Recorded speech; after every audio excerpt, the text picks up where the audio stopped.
암 수술 전날 밤 존 파이퍼 목사는 암에 걸린 것이 하나님을 영화롭게 할 기회라고 고백한다.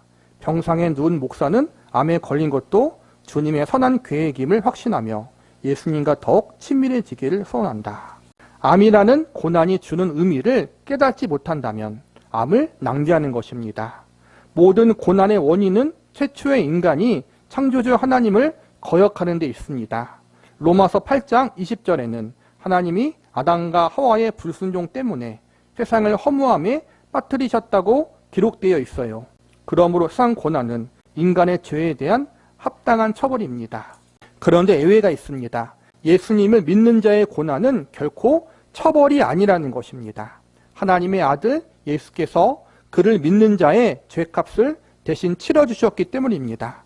그렇다면 믿는 자에게 고난은 왜 일어날까요? 로마서 8장에 따르면 지금의 고통은 새로운 피조물로 변해가는 진통입니다.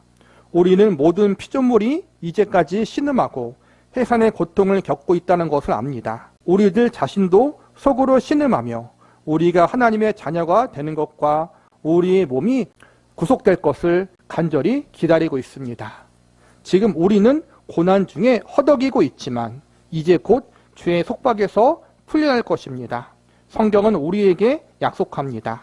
피조물도 썩어짐의 굴레에서 해방되어 하나님의 자녀가 누리는 영광스러운 자유에 참여하리라. 결국 암이 주는 고난은 두 가지 의미입니다.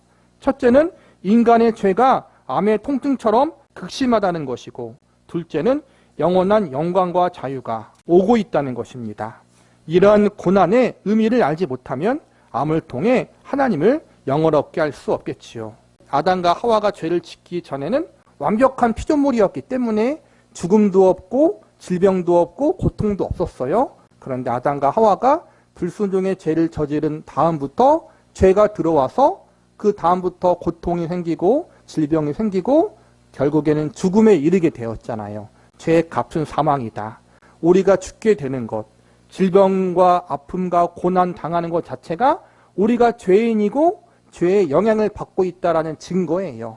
한마디로 질병과 죽음은 죄로 말미암은 저주라는 거예요. 형벌이라는 거예요. 그런데 예수님 믿는 자에게는 그렇다면 어떻게 이걸 적용할까? 예수님 믿는 자에게는 저주와 형벌이 아니라는 거예요. 저주와 형벌로서 질병이 우리에게 올 수 있고 고난이 올 수 있지만 예수님 믿는 자는 그 저주와 형벌이 바뀐다라는 거예요. 어떻게 바뀌냐면은 정죄로서의 저주, 정죄로서의 형벌이 아니라 그걸 통해서 내가 더 하나님을 의지하게 되고 하나님 앞에 더 겸손하게 되어지고 그걸 통해서 나의 약함을 고백하고 하나님을 더 바라보게 한다는, 즉 우리의 믿음이 더욱더 성숙해지고 더욱더 하나님을 알아가고 의지하는 자리로 이끈다라는 거예요. 그래서 저주로서 형벌로서 질병과 죽음이라는 것이 우리를 찾아왔지만 예수님으로 말미암아 그것이 바뀌었다라는 거예요. 암은 분명히 우리에게 반갑지 않은 거예요. 그런데 하나님은 그것을 통해 우리를 유익하게, 우리에게 선이 되도록 역사하신다. 유익하고 선이 되는 게 꼭 치료만 의미하는 것이 아니라 믿음적으로 더 성숙해지는, 더욱더 하나님과 가까워지는 영적인 관계를 말하는 거예요. 우리가 이러한 고난과 질병, 고통을 당했을 때 낙심하고 원망하고 불평하는 자리에서만 머물러 있으면 안 된다는 거예요. 처음에는 그럴 수 있어요. 우리도 인간이기 때문에.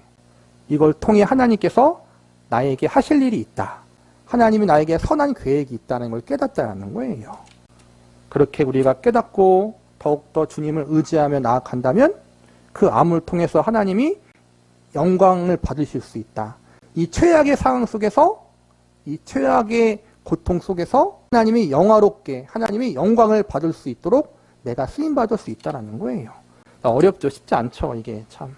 산모의 분만통은 경이로운 뭔가가 다가온다는 소식입니다. 이렇듯 잠시뿐인 환난 뒤에는 끝없는 기쁨이 따른다고 성경은 말합니다. 우리가 지금 겪고 있는 가벼운 환난은 장차 우리가 받게 될 영원하고 한량없이 큰 영광을 가져다 줍니다. 고난의 의미를 바로 알고 하나님의 영광을 위해 투병하기 원합니다. 암 투병하는 분들께 특별하게 전이가 되어서 투병하는 분께 이렇게 말하기가 참 어려울 것 같아요. 하나님의 영광을 위해서 투병하기 원합니다. 참 쉽지 않은 거예요. 그러나 분명한 하나님의 계획이 있다는 거예요. 하나님의 선한 계획. 우리가 그것을 받아들이지 못하든 받아들이든 하나님의 선한 계획, 유익케 하라는 계획, 합력해서 선을 이루시는 계획이 분명히 믿는 우리에게 있다는 거예요. 믿지 않는 자들에 대해서는 뭐라고 말할 게 없는 것 같아요, 저는. 그러나 믿는 우리들.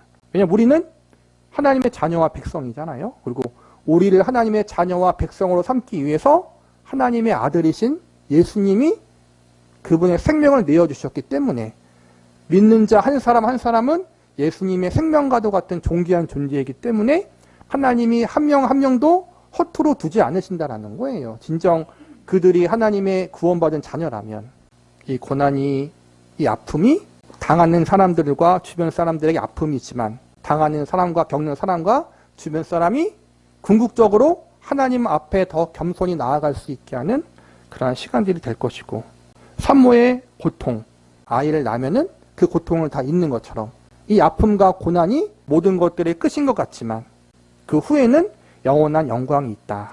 최악의 상황이 죽음이잖아요. 그 죽음조차 죽음 이후에 하나님께서 예비하신 천국도 있다. 살아도 하나님께 영광이 되고 감사가 되고 죽어도 하나님께 영광이라는 거예요. 장례 예배를 왜 드리겠어요? 죽은 사람 위해 드린 게 아니잖아요. 그렇죠? 믿는 사람에게 장례 예배는 그 성도의 죽음조차도 하나님께 영광이라는 거예요. 믿지 않는 자들에게 장례 예배를 드려주는 건 그 주변 가족들에게 복음을 증거하기 위해서고, 살아 죽으나 하나님께 영광을 돌리는 거란 말이에요. 그렇죠? 성도의 죽음은 하나님께 영광이에요, 여러분.